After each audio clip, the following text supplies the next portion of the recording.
पढ़ाया था, एक बार बता दो दोबारा, ठीक है। चलो, तो ब्लैक बॉडी रेडिएशन हृदय जी समझ में आ गया आपको? ब्लैक बॉडी रेडिएशन क्या होता है हृदय Shri? These potential substance that on heating become ideal absorbers. That becomes ideal absorber.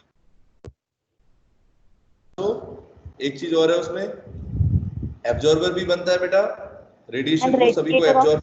energy. हाँ, आइडियल रेडिएटर भी है, मतलब जितने रेडिएशन बेटा वो एब्जॉर्ब करता है, पूरे के पूरे रेडिएशंस को वो रेडिएट कर देता है, एमिट कर देता है, ठीक है। ठीक है जानवी, फिर क्यों एक्सप्लेन नहीं कर पाया अभी अभी अक्षय ने बताया कि कैसे इलेक्ट्रोमैग्नेटिक वेव थ्योरी बेटा इस ब्लैक बॉडी रेडिएशन को एक्सप्लेन नहीं कर पा रही थी, ठीक है। बताओ आप क्या कहना चाहते हो, क्या याद है, क्यों नहीं एक्सप्लेन कर पाई थी?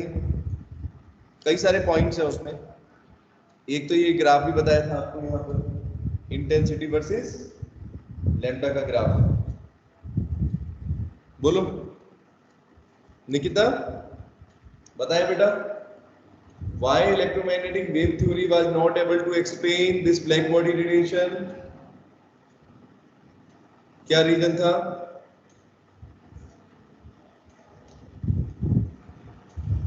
अपनी तरफ से बता दो जो भी समझ में आया है। निकिता रिप्लाई जो करे बेटा। इलेक्ट्रोमैग्नेटिक रेडिएशन था वो डायरेक्टली प्रोपोर्शनल था इंटेंसिटी के। गुड, ठीक है।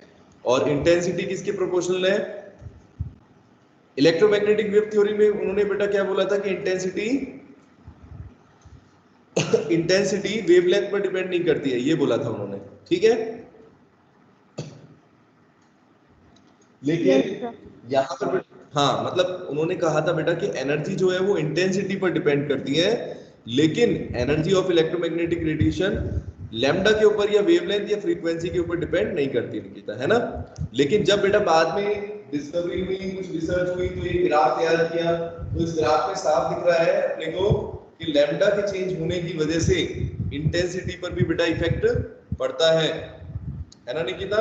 और इससे ये बात साबित हो गई कि जो इलेक्ट्रोमैग्नेटिक वेव थ्योरी कह रही है कि इंडिपेंडेंट होते हैं, इंटेंसिटी इंडिपेंडेंट होती है लैम्डा की, वो गलत है, ठीक है, सही है। Yes sir. चलो अब फोटो इलेक्ट्रिक इफेक्ट की बात करते हैं। फोटो इलेक्ट्रिक इफेक्ट को क्यों नहीं एक्सप्लेन कर पाई थी? Why photo electric effect was not explained bye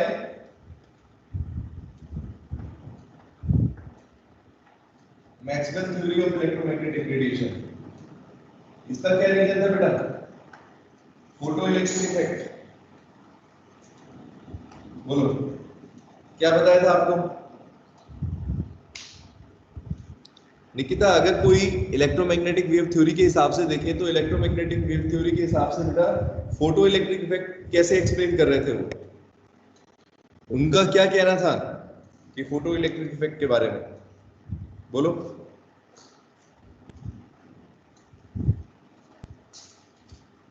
क्या है फोटो इलेक्ट्रिक इफेक्ट? पहले तो ये बता दो।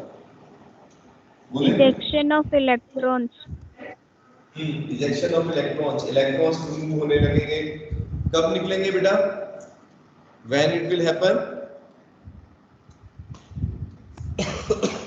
कब होगा बेटा? इलेक्ट्रॉन्स जब अफेक्टेड रहेंगे मेटल सरफेस पे, मेटल सरफेस पर रहेंगे, लेकिन एक कंडीशन थी, अक्षय बता रहे थे, बताओ बेटा क्या कंडीशन थी? When radiations are having certain minimum frequency. Very good, certain minimum frequency का होना बेटा जरूरी है निकिता, है ना। फोटो इलेक्ट्रिक इफेक्ट को अगर हम देखना चाहते हैं तो बेटा अपने को क्या होना चाहिए? एक मिनिमम फ्रीक्वेंसी होनी चाहिए, that is known as threshold frequency. Threshold frequency बताया था आपको, न्यू नेट से न्यू नॉट से बोलते हैं, न्यू नॉट थ्रेशोल्ड फ्रीक्वेंसी होनी चाहिए। अगर इससे कम फ्रीक्वेंसी हुई बेटा तो फिर फोटो इलेक्ट्रिक इफेक्ट नहीं देखोगे, यानी करंट फ्लो नहीं करेगा। जो आप कह रहे हो इलेक्ट्रॉन्स इजेक्ट होते हैं, this phenomena will not take place unless until there should be a minimum frequency, ठीक है, दैट इज थ्रेशोल्ड फ्रीक्वेंसी। अब बेटा देखो इलेक्ट्रोमैग्नेटिक वेव थ्योरी क्यों नहीं एक्सप्लेन कर पाई? अभी कोई बता सकता है तो बताए बेटा, एक बार अपनी तरफ से कोशिश करें। समीक्षा, लास्ट क्लास में बेटा हमने बहुत अच्छे से डिस्कस किया है इसको, कई बार किया है, कई बार करा चुका हूं, अब तो बच्चों को आ जाना चाहिए समझ में। बोलो कि threshold frequency electromagnetic wave theory क्यों नहीं एक्सप्लेन कर पाई बेटा? Why the electromagnetic wave theory was not able to explain this photo electric effect? क्या रीजन था? बताएंगे बेटा समीक्षा जल्दी बोलो। जो भी आपको समझ में आया उतना बताओ, रिप्लाई करें बेटा। समीक्षा माइक ऑन करो बेटा, फटाफट किया करो, डू इट फास्ट। हाँ बोलो, नहीं आया तो भी बोला, आ रहा है तो भी बोलो, रिप्लाई तो करो कम से कम। सर नहीं आ रहा। नहीं आया, क्या नहीं आया बताओ तो। हाँ। सर हम अब ज्वाइन हुए हैं, हमें समझा ही नहीं। समझे ही नहीं? आप कब से क्लास शुरू हुई आपकी? सर पहले हमें मतलब तीसरी वर्ग के लिए हम टीम से निकाले गए, रिमूव हुए थे।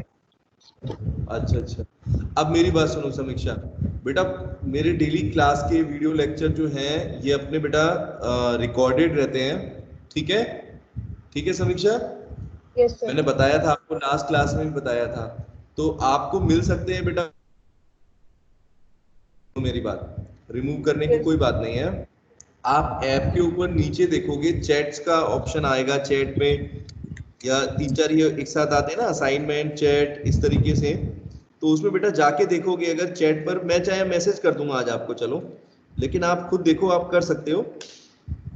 जो आपके ये ऑप्शन आता है, सभी बच्चे देख लो, यहाँ पर मैं दिखाता हूँ आपको कैसे करते हैं। जैसे चैट के अंदर जाते हैं, राहुल को भेजे थे लास्ट क्लास में, ये देखो उस पर मैंने भेज दिया, ये इस तरीके से आ रहा है। तो अपने यहाँ पर दिखाता हूँ आपको, एक्टिविटी में जाते हैं, एक्टिविटी में बेटा जाओ, तो एक्टिविटी में देखो, आपको जब हर क्लास की रिकॉर्डिंग आपको मिलेगी, अपनी क्लास के अकॉर्डिंग ना आप क्लिक करना। जैसे निकिता, ये देखो 11 ये है ना, ये देखो ये मैंने मैसेज खोला है, ये दिख रहा है बेटा सबको, रिकॉर्डिंग इस पे दिखा रहा है, रिकॉर्डेड बाय यू, ठीक है, 11 1 hour 30 minutes, ये देखो। तो बेटा हर दिन की क्लास रिकॉर्डेड है ऐप के ऊपर, ठीक है? ठीक है, सबको दिख रहा है बेटा? तो कोई भी बच्चा अगर क्लास मिस हो जाती है या क्लास में समझ में, सुनो, क्लास में आपको बेटा समझ में नहीं आया तो सबसे पहला आपका काम क्या होगा, एक बार जाके दोबारा फिर रिकॉर्डेड वीडियो को देखें, इसका यही तो बेनिफिट है। ये देखो क्लास चल रही है, तो देखो पहले की क्लास का है ये, डेट भी इस पे लिखी रहती है 31/7, ठीक है, 31 जुलाई की है, ये देखो, ठीक है? तो कहां पर मिलेगी बेटा? एक्टिविटी में जाएंगे, जब एक्टिविटी में जाके रिप्लाईज पर क्लिक करना, ये देखो इसमें सारे रिप्लाईज रहते हैं, ये देखो दिन के हिसाब से दिया हुआ है, 7 अगस्त का भी आ रहा है, 7 अगस्त की क्लास, ये देखो, ठीक है बेटा? दिख रहा है आपको? जानवी आप भी देखो बेटा, एक्टिविटी में जाके देख सकते हैं। तो पीछे के वीडियो लेक्चर्स जो हैं क्लास के बेटा, आप उनको क्लासेस को देखो, उसको रीड करो, अगर समझ में नहीं आता है तो, ठीक है? ये देखो 11 प्लेन केमिस्ट्री की क्लास है, 7 डेट की, दिख रही है? ये देखो, ठीक है बेटा? इस तरीके से सारी रिकॉर्डेड है, ठीक है? समझ में आया बेटा? कर पाएंगे अब समीक्षा? पीछे की क्लास बेटा देखो, आप लोगों को करना पड़ेगा ना, पढ़ना तो आपको ही पड़ेगा, ठीक है? क्योंकि बेटा देखो, मेरे कहने का बेटा सिंपल सा मतलब है, अगर आप पीछे का पढ़ेंगे, अब बेटा हर क्लास में तो मैं पीछे का डिस्कस नहीं कर सकता हूँ, क्योंकि मैं दूसरी बार बेटा रिवीजन करा रहा हूँ, ठीक है समीक्षा? स्टार्टिंग से बेटा चैप्टर 2 का दोबारा रिवीजन करा रहा हूँ, तो एक बार आपकी भी रेस्पॉन्सिबिलिटी है कि आप पीछे का एक बार पढ़ें, और अगर नहीं आ रहा है, जैसे कोई टॉपिक समझ में नहीं आया पर्टिकुलर, तो आप पूछो। अभी मैंने आपसे बोला कि बेटा बताओ, तब आपने बोला कि सर मुझे नहीं आया, आपको अपनी तरफ से पूछना चाहिए था, सर एक बार ये चीज एक्सप्लेन कर देते, यस और नो? होना चाहिए ना ऐसा? Yes sir. समझ गए मेरी बात? बस मेरे को कुछ और मैं एक्स्ट्रा नहीं कह रहा आपसे, मैं ये कह रहा हूँ बेटा जो भी चीज नहीं आ रही है उसको पूछना है। अब ये तो आपको ही करना पड़ेगा ना, क्योंकि अंतर्यामी तो है नहीं, है ना? We are not god, we are just like humans, like you. आप लोगों की तरह बेटा ह्यूमंस है टीचर, ये भी सोच के चलो आप, ठीक है? क्योंकि जब तक पीछे का कंसेप्ट क्लियर नहीं होगा आगे का समझ में नहीं आएगा। दिशा क्लियर है? ठीक है, तो बेटा सभी बच्चे ये बात ध्यान रखें, जिसको जो भी डाउट है अपना पूछ सकते हैं, उसको एक्सप्लेन करने में मुझे इतना टाइम नहीं लगेगा। लेकिन अगर आप नहीं पूछोगे और नहीं आएगा तो फिर आगे बहुत दिक्कत आएगी, आगे का भी समझ में नहीं आएगा, ठीक है? बस बैठे रहेंगे ऐसे ही, फिर एक्टिवनेस खत्म हो जाती है। सही कह रहा हूँ दीप्ति? अगर हमारा बेटा इंटरेस्ट बनता है सब्जेक्ट के अंदर, जब हमें चीजें समझ में आ रही होती हैं, इंटरेस्ट हमारा जनरेट होता है, तो हमें याद भी रहता है आसानी से, इंटरेस्ट भी, मन भी लगता है पढ़ने में उस सब्जेक्ट को। यस और नो? पता है बेटा मुझे ये सारी चीजें टीचरों को पता रहती है। आप लोगों की रिस्पॉन्सिबिलिटी बस इतनी है कि अगर किसी की कोई क्लास रह जाती है, सब कुछ आपके पास है बेटा, नोट्स आपके पास अवेलेबल है, ठीक है? नोट्स में से पढ़ें, फिर उसके बाद वीडियो लेक्चर भी रिकॉर्डेड है, उनमें से देखें, और अगर फिर भी नहीं होता तो नेक्स्ट क्लास तो है आपके पास, ठीक है?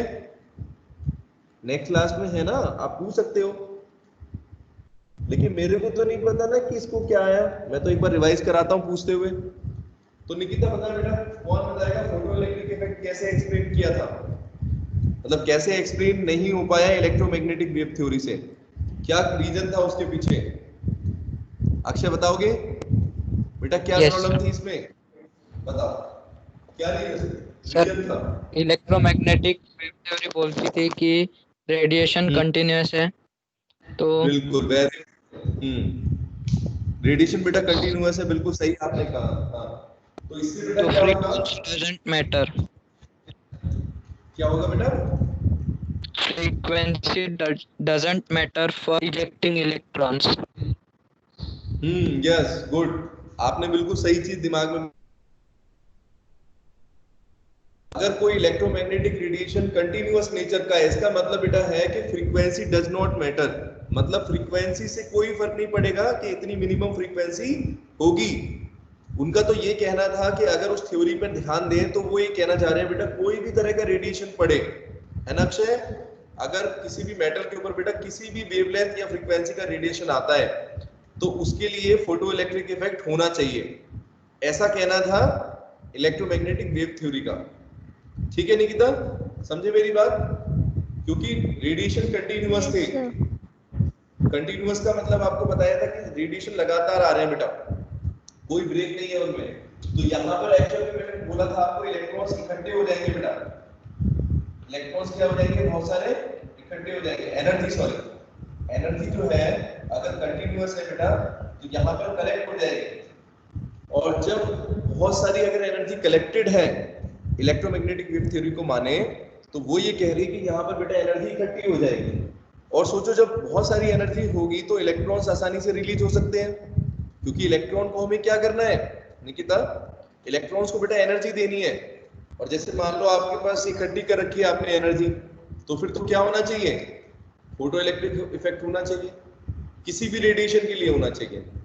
फिर क्यों मिनिमम फ्रीक्वेंसी क्यों है? तो इसका मतलब बेटा ये है कि इलेक्ट्रोमैग्नेटिक वेव थ्योरी जो बात कह रही है उसके हिसाब से हम इसको एक्सप्लेन नहीं कर पाएंगे, नहीं कर पाएंगे निकिता, है कि नहीं? क्योंकि हमें पता है कि हर एक मेटल के केस में नहीं होता ये, हर एक मेटल में से बेटा कोई भी वेवलेंथ या फ्रीक्वेंसी की लाइट आती है तो फोटो इलेक्ट्रिक इफेक्ट नहीं होता है, ये बात हमें पता है। यस और नो? तो यानी कि है ना, मिनिमम फ्रीक्वेंसी का Yes, होना बेटा sir. जरूरी है, ये ऑब्जर्व किया गया। तो इसको एक्सप्लेन करने के लिए फिर कौन सी थ्योरी आई थी दोनों को एक्सप्लेन करने के लिए? ये लिखी हुई है प्लैंक्स क्वांटम थ्योरी, याद है बेटा? प्लैंक्स क्वांटम थ्योरी क्या थी बताओ, दीपक बताएंगे। प्लैंक्स क्वांटम थ्योरी की स्टेटमेंट बताएं जल्दी। प्लैंक्स क्वांटम थ्योरी क्या थी? प्लैंक्स ने थ्योरी दी that is known as Planck's quantum theory. क्या था उस थ्योरी में? जो एनर्जी है वो एब्जॉर्ब, वो कंटिन्यूअस नहीं थी। एनर्जी जो है वो कंटिन्यूअस नहीं है। गुड, ठीक है। चलो एक बात आपकी भी ठीक है कि एनर्जी बेटा कंटिन्यूअस नहीं है, एनर्जी इज नॉट कंटिन्यूअस। तो फिर क्या है एनर्जी, कैसे आती है एनर्जी? अगर कंटिन्यूअस नहीं तो बेटा फिर क्या होगा? स्मॉल पैकेट में स्मॉल आएगी। पैकेट्स जिसको क्वांटम वेरी बोलते गुड, हैं। यस वेरी गुड, ठीक है। एनर्जी बेटा कंटिन्यूअसली फ्लो नहीं करती है। एनर्जी को हम ये भी बोल सकते हैं इलेक्ट्रोमैग्नेटिक रेडिएशन, या इलेक्ट्रोमैग्नेटिक रेडिएशन की एनर्जी जो है वो कंटिन्यूअस नहीं होती है बेटा, बट इट ट्रेवल्स या it comes in small packets, discrete packet भी बोल सकते हैं। डिस्क्रीट का मतलब बेटा क्या होता है? अलग अलग। डिस्क्रीट का मतलब separate. Discrete packets of energy known as quantum या quantum, called quantum। Quantum singular है, क्वांटम प्लूरल है, ठीक है। यही था बेटा स्टेटमेंट इसका। दीपक, एक स्टेटमेंट भी था और दूसरी उन्होंने क्या चीज बताई थी? एक तो कंटिन्यूअस के बारे में बताया कि कंटिन्यूअस नहीं होती एनर्जी, कैसे फ्लो करती है बेटा? छोटे छोटे पैकेट्स के अंदर करती है, उन्हीं को क्वांटम बोलते हैं, क्वांटम बोलते हैं। इसके बाद बेटा नेक्स्ट पॉइंट क्या था दीपक, जल्दी बताएं। उन्होंने एक और चीज बोली कि इलेक्ट्रोमैग्नेटिक रेडिएशन की एनर्जी किस पर डिपेंड करती है? जल्दी बेटा दीपक रिप्लाई करें। Sir multiple of quantum. नहीं, एनर्जी किस पर डिपेंड करेगी? ये जो छोटे छोटे पैकेट हैं इनकी एनर्जी किस पर? हाँ, फ्रीक्वेंसी पर। Energy of this small packet, this quantum, जो छोटी छोटी क्वांटम मैंने बताए हैं, इसकी एनर्जी बेटा किस पर डिपेंड करती है? Is directly proportional to the frequency of the electromagnetic radiation.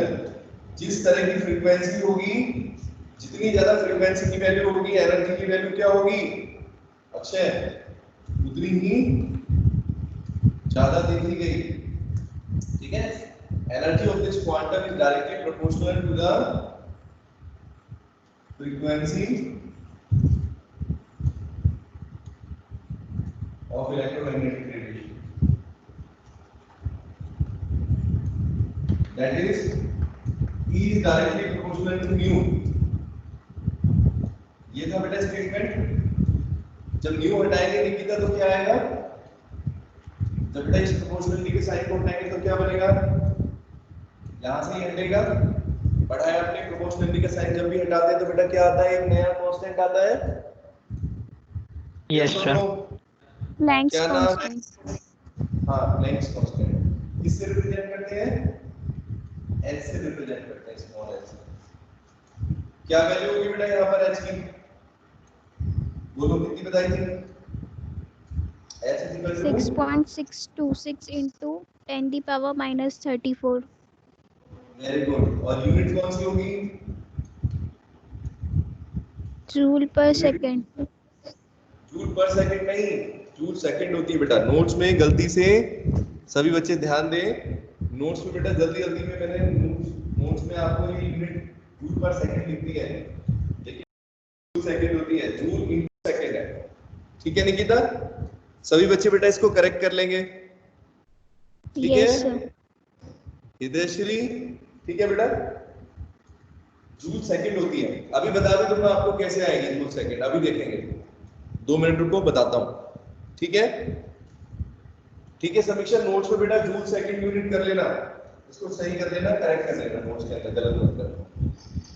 चलो यहाँ पर बेटा मैंने आपको बताया कि एनर्जी h होती है, किसी एक क्वांटा की एनर्जी है बेटा ये अक्षय, ठीक है? एक क्वांटा की एनर्जी बेटा h है। अगर मान लो किसी सरफेस के ऊपर, किसी मेटल के सरफेस के ऊपर मान लो अगर 10 फोटोन 10 अपने क्वांटम आते हैं, 10 क्वांटा आते हैं, तो टोटल एनर्जी बेटा हम कैसे निकाल सकते हैं? अगर हमें टोटल एनर्जी निकालनी हो ET, तो हम कैसे लिखेंगे? क्या फॉर्मूला हो जाएगा? ET is equal to NH where N is the number of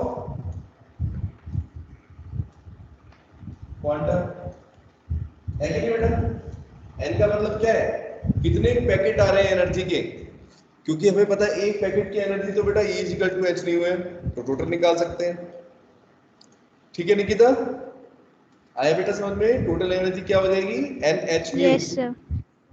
n का मतलब नंबर ऑफ क्वांटम, जितने भी पैकेट हैं, 10 पैकेट, 100, 200, जो भी हो, व्हाटएवर द अमाउंट, उस हिसाब से हम कैलकुलेट कर सकते हैं। चलो इसके बाद बेटा एक चीज और, फोटोन क्या होता है? जैसे क्वांटम होता है, क्वांटम ये क्वांटम होता है, वैसे क्या होता है, एक और वर्ड है यहाँ पर फोटोन। तो बेटा फोटोन किसके लिए यूज करते हैं हम? फोटोन का भी यूज करेंगे। Quantum of energy. Photon is a quantum of energy, a quantum of energy when In case of light. In case of light, yes, when electromagnetic radiation belongs to light, ठीक है, visible light भी बोल सकते हैं, light भी बोल सकते हैं।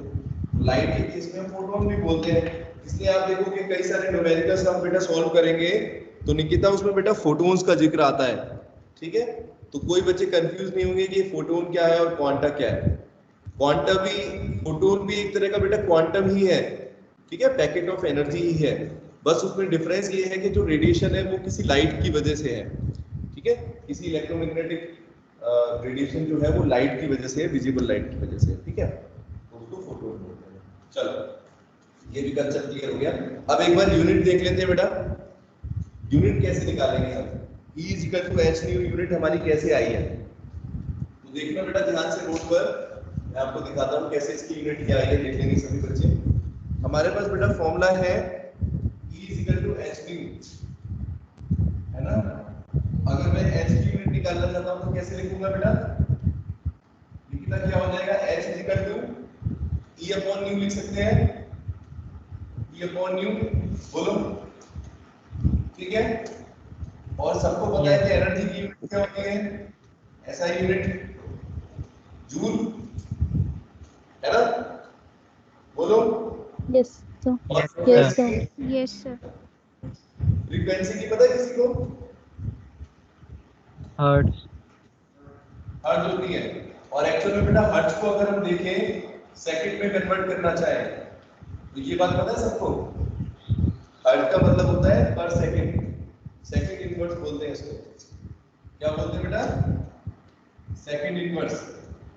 ऐसा इसलिए होता है, देखो अक्षय, फ्रीक्वेंसी का मतलब क्या है बेटा, नंबर ऑफ वेव्स इन पर सेकंड होता है कि नहीं।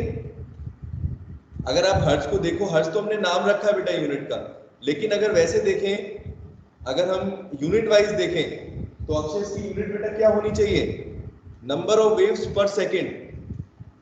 समझ रहे मेरी बात जानवी, पर सेकंड का मतलब बेटा क्या हो गया, नीचे की तरफ सेकंड आया तो सेकंड इनवर्स यूनिट होगी नहीं होगी, नंबर ऑफ वेव्स की तो कोई यूनिट नहीं होती, बोलो।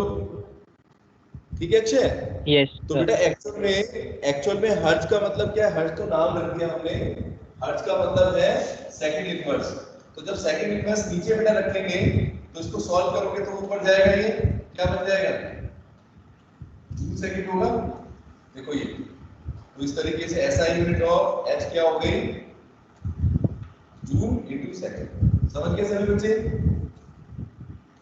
ये देखो आ गया सबको समझ में। जूल पर सेकंड नहीं होती है, जूल सेकंड होती है बेटा।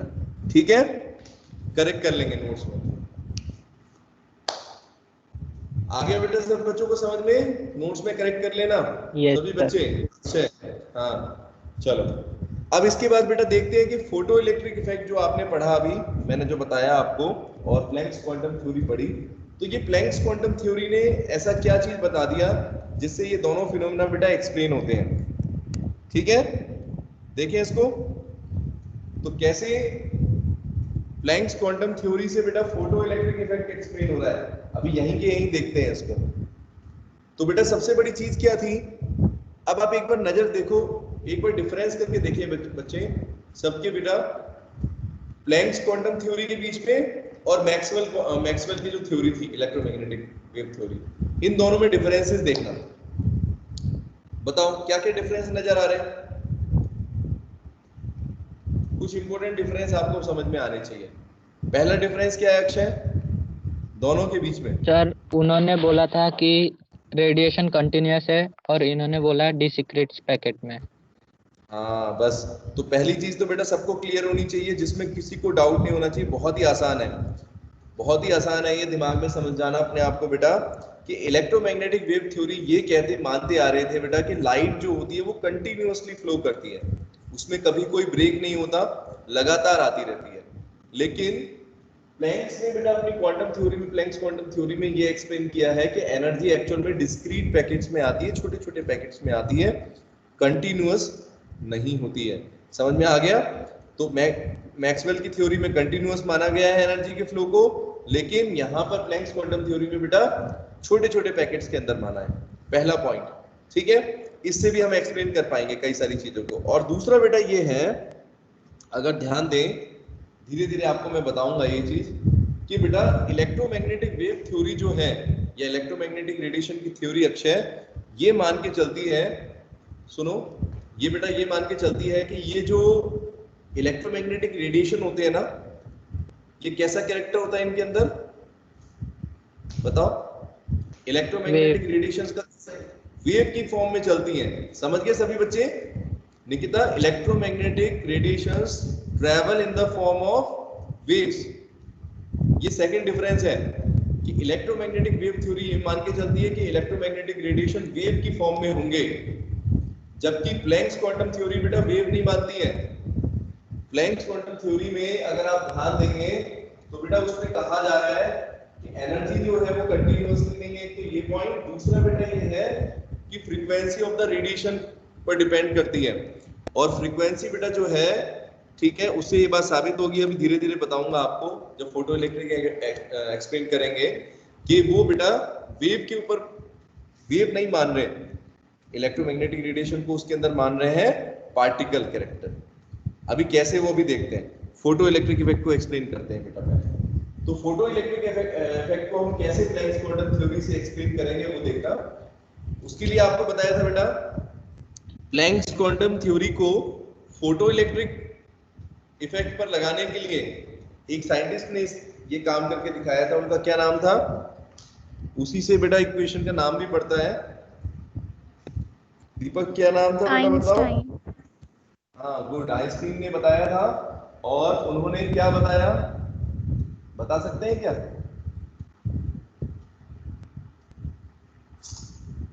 बोलो, क्या बोलते हैं? अभी हम एक इक्वेशन पढ़ने वाले हैं, उसको क्या बोलते हैं?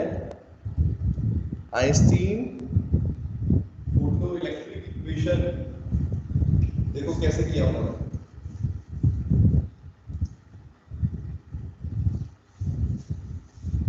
कैसे एक्सप्लेन किया, अच्छे से देखेंगे।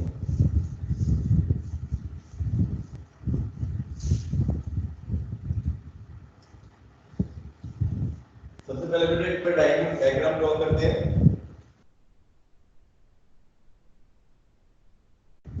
क्या क्या चीज थी हमारे पास सेटअप में? एक मेटल की प्लेट लिया आपने, ठीक है बेटा, ये मेटल की प्लेट हो गई। यहाँ पर एक डिटेक्टर लगाया था हमने, डिटेक्टर है,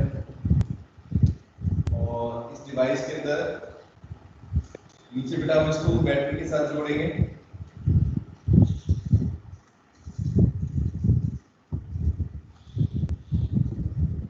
यहाँ पर बैटरी के साथ जोड़ देते हैं, बैटरी के साथ कनेक्ट किया बेटा इस तरीके से, ठीक है। बैटरी लगा दिया आपने नीचे। यहाँ पर बेटा ये इसके साथ एमिटर जोड़ा था, है ना, करंट को मेजर करेगा, जो करंट फ्लो करेगा। अब इलेक्ट्रॉन्स बेटा कैसे इंजेक्ट होते हैं यहाँ पर, जब कोई इलेक्ट्रोमैग्नेटिक रेडिएशन इस तरीके से आ रहा है इसके ऊपर, एच है ना, कोई ऐसी रेडिएशन आ रहा है बेटा जिसकी फ्रीक्वेंसी न्यू है, ठीक है निकिता। अगर न्यू फ्रीक्वेंसी है तो उसके अंदर एनर्जी कितनी हो जाएगी बेटा, उस पैकेट की एनर्जी, जो हमारा पैकेट आ रहा है, मान लो एक पैकेट एनर्जी का आया, उसकी एनर्जी कितनी हो गई, h into न्यू, ठीक है बेटा। अब ये एनर्जी कितनी होगी उस इलेक्ट्रोमैग्नेटिक रेडिएशन अब इलेक्ट्रॉन यहाँ से रिलीज होंगे, ठीक है, इस तरीके से चल रहा है, ठीक है। अब बेटा समझेंगे मेरी बात, कैसे आइंस्टाइन ने एक्सप्लेन किया इसको। ये देखो आइंस्टाइन का क्या कहना था, स्टेटमेंट नोट से पढ़ाता हूं आपको, ये रहा। तो देखो बेटा उन्होंने क्या कहा फोटो इलेक्ट्रिक इफेक्ट के बारे में, ये कहा Einstein explained that when light of A frequency, जैसे कोई भी लाइट, बेटा जो भी लाइट पड़ रही है या जो भी रेडिएशन है, ठीक है, उसकी एक पर्टिकुलर कोई फ्रीक्वेंसी होगी, उसी के हिसाब से उसकी एनर्जी होगी।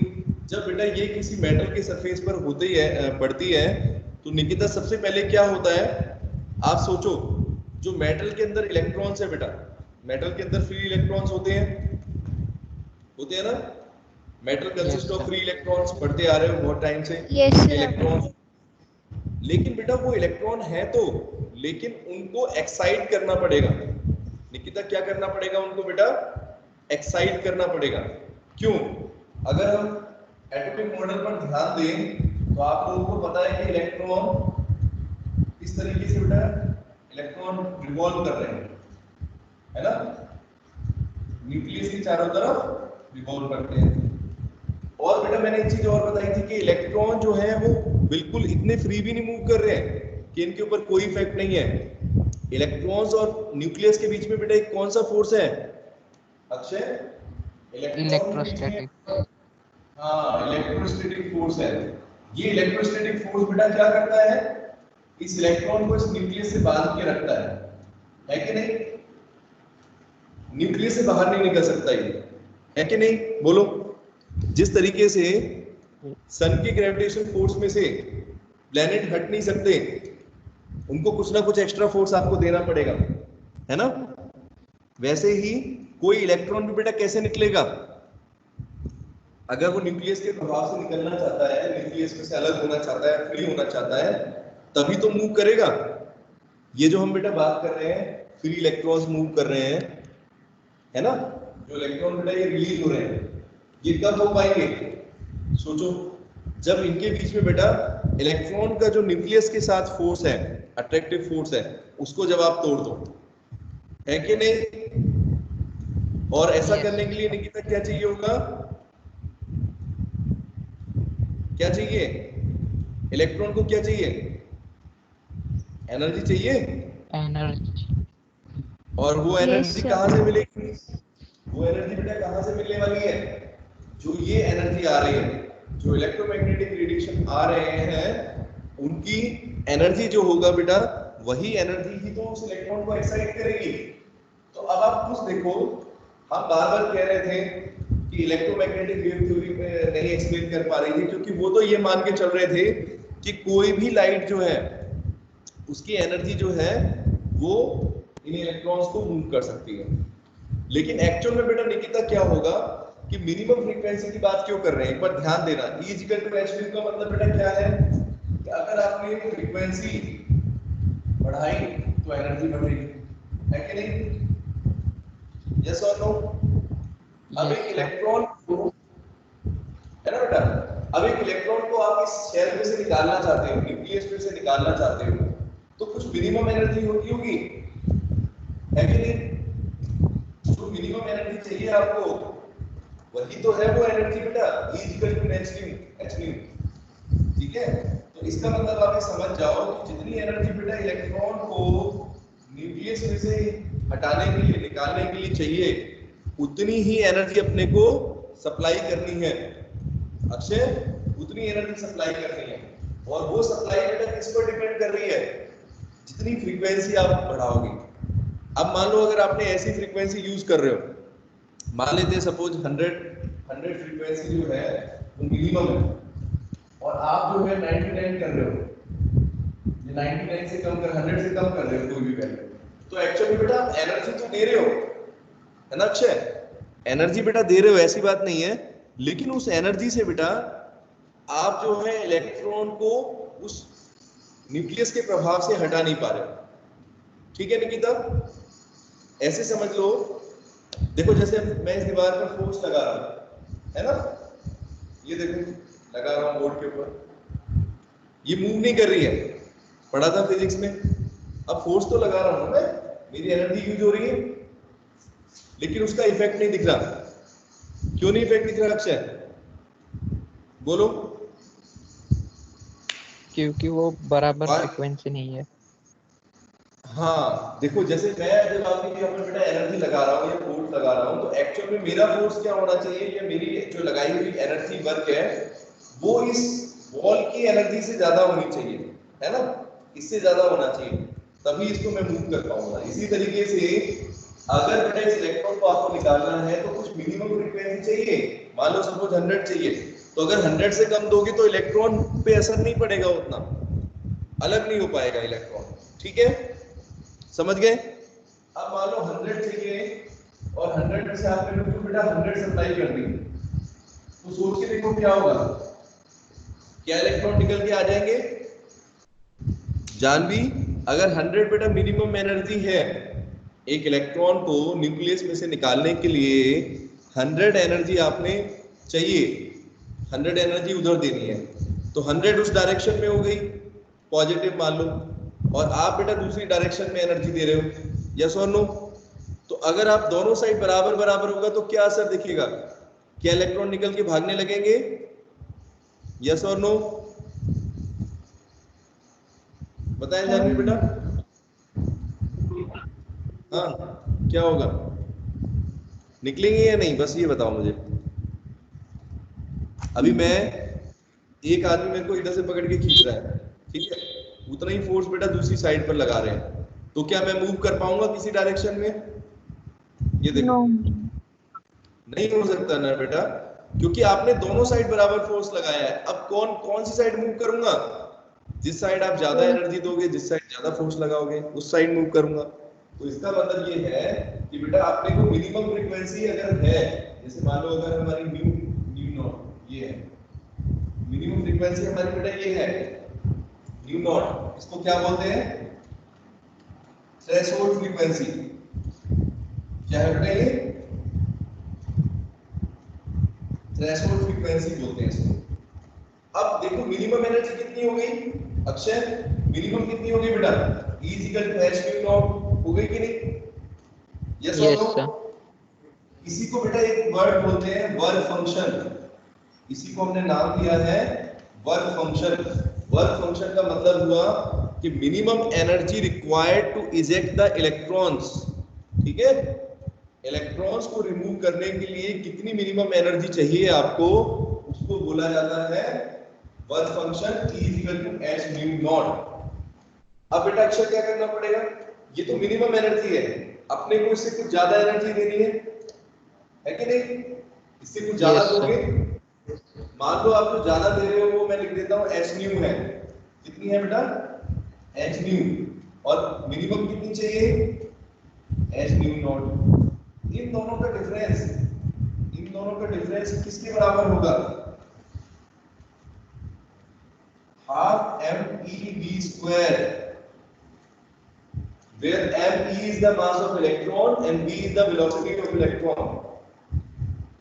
इसको समझा के बताओ ये बेटा क्या चीज है, सबको दिख रहा है ये किस चीज से आया है, ये कौन सा लॉ है, ये जो मैंने यहाँ पे लिखा है ये किस लॉ के हिसाब से आया है, बता सकते हैं?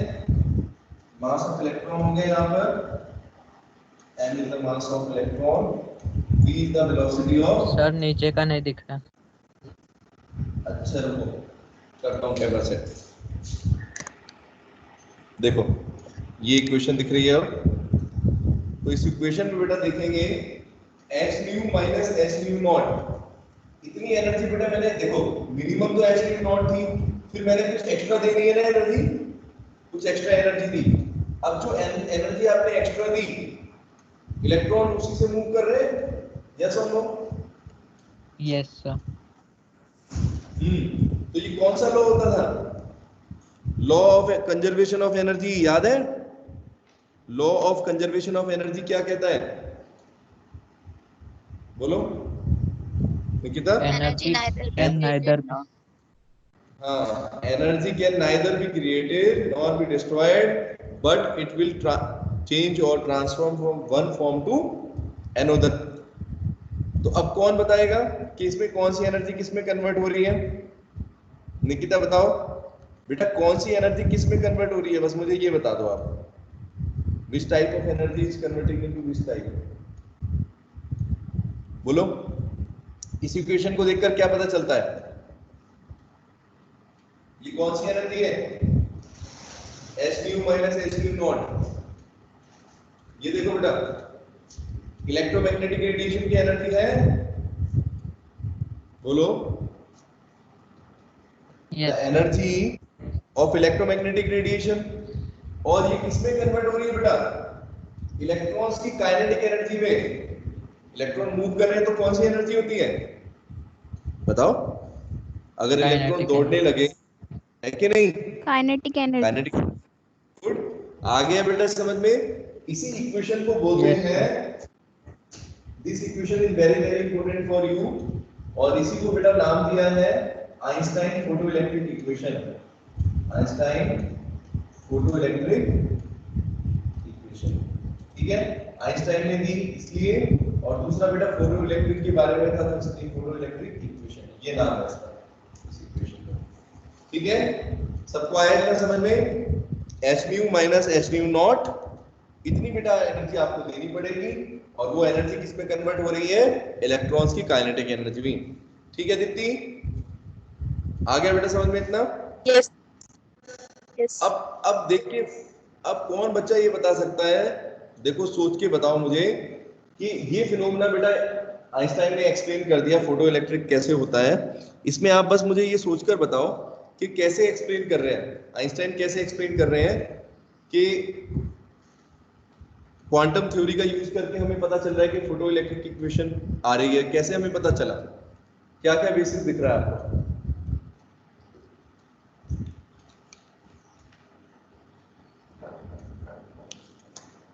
बताओ। इसमें दो चीजें लगाएंगे हम, निकिता दो चीजें देखेंगे बेटा। दो चीजें कौन कौन सी? प्लैंक्स क्वांटम थ्योरी के दो स्टेटमेंट स्टार्टिंग में जो लिखे थे वही बोलो बेटा। एक तो एनर्जी क्या है? एनर्जी कंटिन्यूअस नहीं है ना? अब मान लो होगा क्या, जैसे एक फोटोन बेटा यहां पर आया, एक फोटोन बेटा आया या एक क्वांटम आया निकिता, अब ये क्वांटम की एनर्जी बेटा क्या करेगा? इलेक्ट्रॉन एब्जॉर्ब करेगा। ठीक है निकिता, बोलो यस और नो? लेकिन एनर्जी एब्जॉर्ब करेगा, लेकिन बेटा वो एनर्जी कितनी होनी चाहिए? That should be minimum energy to required to balance the electrostatic force. जो इलेक्ट्रोस्टैटिक फोर्स उसके ऊपर लग रहा है, न्यूक्लियस जो लगा रहा है, उस फोर्स से बेटा निकलने के लिए जितनी एनर्जी उसको चाहिए उतनी एनर्जी इस फोटोन को देनी होगी। तो इसका मतलब अक्षय ये बात सबको समझ में आ गया कि हाँ, कि E is equal to H nu है बेटा, जो उसमें फ्रीक्वेंसी का रोल है यहाँ पर। अगर आप फ्रीक्वेंसी मिनिमम लोगे, मतलब मिनिमम से कम लोगे, 100 जूल्स फॉर एग्जांपल अगर हम ले, 100 फ्रीक्वेंसी हमें लेनी है, तो उससे अगर बेटा हम कम वैल्यू लेते हैं तो हम देखेंगे निकिता कि वो इलेक्ट्रॉन जो है उस इलेक्ट्रोस्टैटिक फोर्स से बेटा बाहर नहीं आ पाएगा, है ना?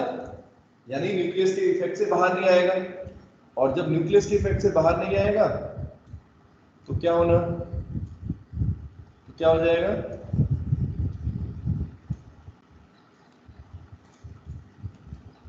फोटो इलेक्ट्रिक इफेक्ट हो पाएगा? No, sir. नहीं होगा। बस ये चीज आपको समझनी है। यही आपको आइंस्टाइन की थ्योरी से बेटा, आइंस्टाइन के स्टेटमेंट से क्लियर हो रही है सभी बच्चों को। और क्वांटम थ्योरी बेटा इसीलिए इस इफेक्ट को एक्सप्लेन कर पाई। ठीक है, मैक्सवेल की थ्योरी नहीं कर पाई थी, लेकिन क्वांटम थ्योरी जो थी, प्लैंक्स क्वांटम थ्योरी एक्सप्लेन कर रही है। ठीक है, आगे समझ में कि मिनिमम फ्रीक्वेंसी होना क्यों जरूरी है। ठीक है ना जानवी, मिनिमम फ्रीक्वेंसी का होना क्यों जरूरी है? मैक्सवेल की थ्योरी एक्सप्लेन नहीं कर रही थी, ये कर रही है, क्योंकि मिनिमम फ्रीक्वेंसी बेटा नहीं होगी तो इलेक्ट्रॉन्स अपने इलेक्ट्रोस्टैटिक फोर्स से बाहर नहीं आ पाएंगे, न्यूक्लियस के इफेक्ट से बाहर नहीं आएंगे। ठीक है, ओके अक्षय। अब बेटा Yes, देखो, sir. और ब्लैक बॉडी रेडिएशन को कैसे एक्सप्लेन करेंगे? इसी थ्योरी से अगर ब्लैक बॉडी रेडिएशन को एक्सप्लेन करना है तो क्या करोगे? क्या बोलोगे? वो भी आसान सी स्टेटमेंट है, बताओ क्या होता है बेटा?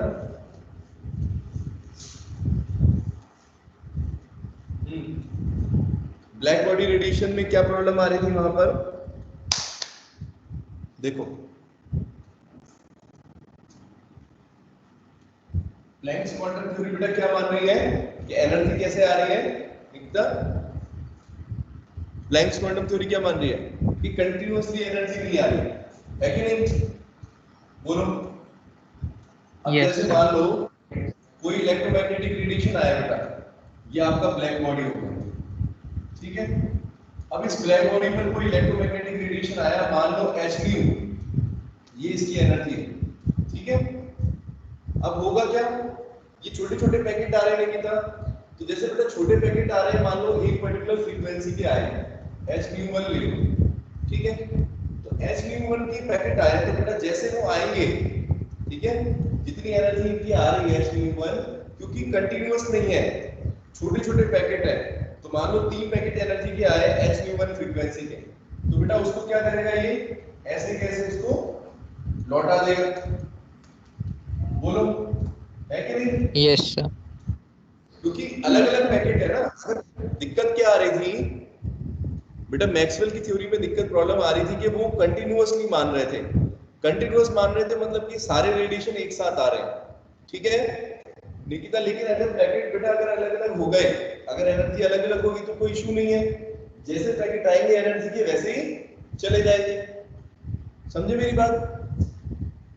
दिशा ठीक है बेटा, आया समझ में? Yes sir. इसी तरीके से मान लो कोई Yes, और sir. एनर्जी आ रही है, कोई और रेडिएशन आ गया, वो दूसरी फ्रीक्वेंसी का था, लो E = hν2 थी फ्रीक्वेंसी, वो भी जैसे आएगा छोटे छोटे पैकेट में, मान लो इसके 2 पैकेट आए एनर्जी के, मैं आपको समझाने के लिए बता रहा हूँ, ये 2 पैकेट और 3 पैकेट, समझ गए?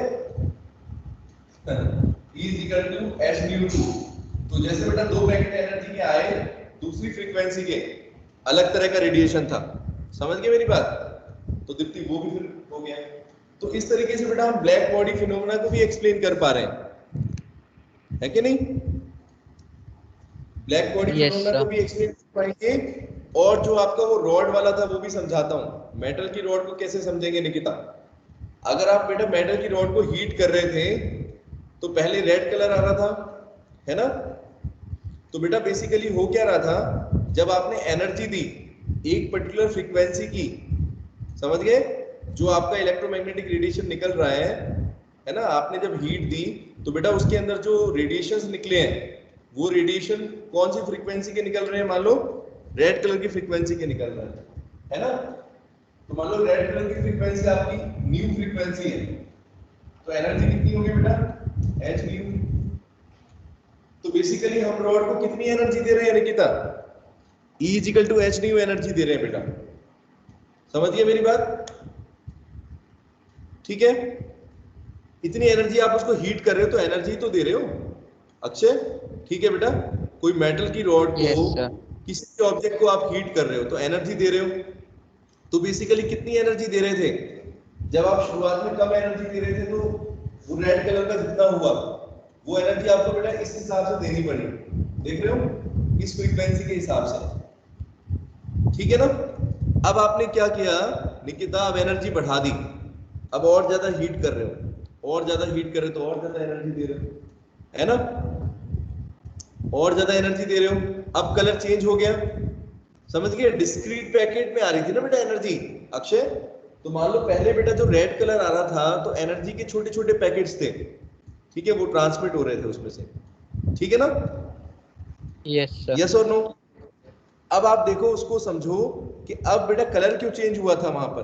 कलर चेंज इसलिए हुआ क्योंकि यहाँ पर अब बेटा दूसरे पैकेट एनर्जी के दे रहे हो, अब आपने एनर्जी लेवल बढ़ा दिया तो आपकी E = hν फ्रीक्वेंसी आपने बढ़ा दी, यहाँ पर एनर्जी भी क्या हो गई? बढ़ गई ना? आप Yes. हीट कर रहे हो, ज्यादा हीट कर रहे हो तो वो अलग तरह का कलर का रेडिएशन आएगा। यानी बेटा अलग अलग फ्रीक्वेंसी के रेडिएशन निकल सकते हैं, जितना आप हीट दोगे, जितना एनर्जी दोगे, उसके हिसाब से, उसके अकॉर्डिंगली बेटा अलग अलग कलर के रेडिएशंस आपको दिखाई देते हैं, समझ गए सभी बच्चे मेरी बात?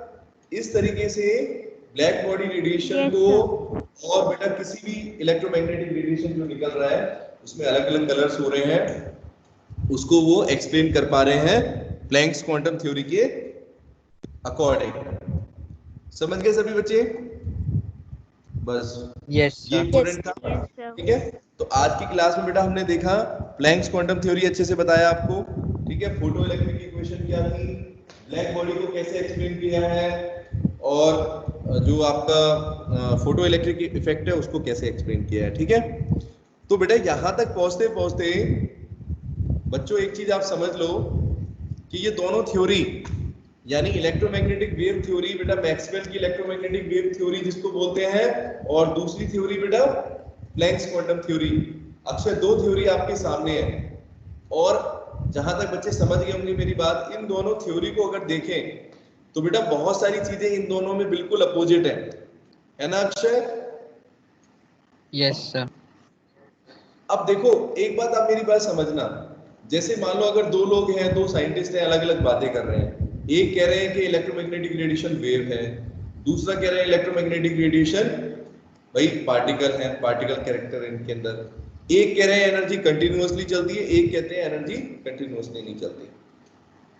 और निकिता कई सारी चीजों को तो बेटा हम एक्सपेरिमेंटली भी देखते हैं, जैसे अगर इलेक्ट्रोमैग्नेटिक वेव की बात करें, लाइट को देखो, अगर वेव अगर बेटा वेव नहीं होती है कि नहीं, तो इसकी फ्रीक्वेंसी कैसे थी या वेवलेंथ कैसे थी, ये भी सही है। तो इसका मतलब बेटा अगर हम समझे इस बात को तो एक्चुअल में ऐसा लगता है कि दोनों थ्योरी कहीं ना कहीं कुछ बातें सही कह रहे हैं, है ना बेटा। कुछ फिनोमेना को इलेक्ट्रोमैग्नेटिक वेव थ्योरी एक्सप्लेन करती है, और कुछ फिनोमेना को बेटा क्या करती है क्वांटम थ्योरी, जो अपना प्लैंक्स क्वांटम थ्योरी वो एक्सप्लेन करती है।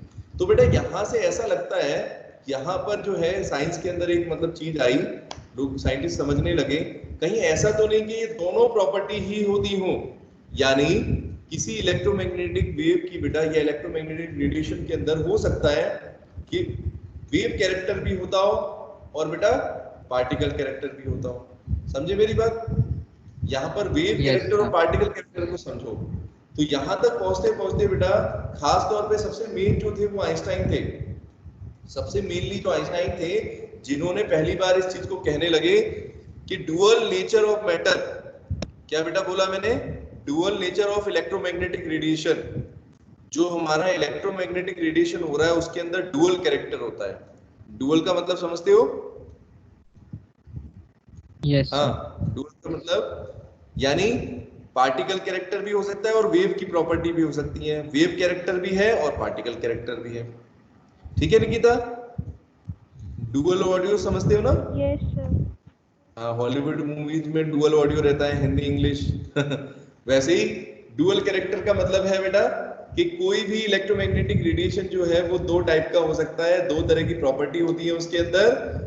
और इस बात को सबसे पहले जो है बेटा आइंस्टाइन ने कहा, इसलिए इस बात का ध्यान रखना। आइंस्टाइन ने बोला था कि कोई भी इलेक्ट्रोमैग्नेटिक रेडिएशन वो वेव की तरह भी करेगा और पार्टिकल की तरह भी करेगा।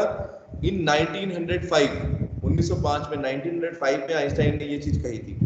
ठीक है बेटा? तो उनको ये बात समझ में आ गई थी उस टाइम पर, उन्होंने स्टडी करा तो उनको ये बात पता चल गई थी कि ये जो इलेक्ट्रोमैग्नेटिक रेडिएशन है बेटा ये दोनों तरह की प्रॉपर्टी शो करेंगे, वेव की प्रॉपर्टी भी शो कर देंगे और अपने पार्टिकल की भी करेंगे। तो अब बेटा इससे आगे जो हम पढ़ेंगे वो डुअल कैरेक्टर को पढ़ेंगे। ठीक है? किस तरीके से इलेक्ट्रोमैग्नेटिक रेडिएशन जो है उसके अंदर डुअल कैरेक्टर होता है, इसको हम कैसे कैसे समझेंगे। ठीक है? धीरे धीरे करके आप इसमें आगे हम पढ़ेंगे कौन कौन से एविडेंस अपने को मिलते जाएंगे। ठीक है? तो ये सब चीजें बेटा जो हो रही थी अक्षय, आपको मैंने बताया था कि रदरफोर्ड एटॉमिक मॉडल के बीच में और बोर एटॉमिक मॉडल के बीच में बेटा देखो, रदरफोर्ड ने मॉडल दिया और बोर ने मॉडल दिया, इन दोनों के बीच की घटनाएं। ठीक है अक्षय? दो थ्योरी जो है इलेक्ट्रोमैग्नेटिक वेव थ्योरी और Planck's quantum theory, photo electric effect, black body radiation, ये सब बेटा बोर के एटॉमिक मॉडल से पहले हो चुका था। ठीक है निकिता? तो कल बेटा हम पढ़ेंगे इससे आगे बोर्स एटॉमिक मॉडल्स, अभी थोड़ा सा और दूर है। उससे पहले अपने को पढ़ना है कि स्पेक्ट्रोस्कोपी क्या होते हैं, स्पेक्ट्रम क्या होते हैं। ठीक है?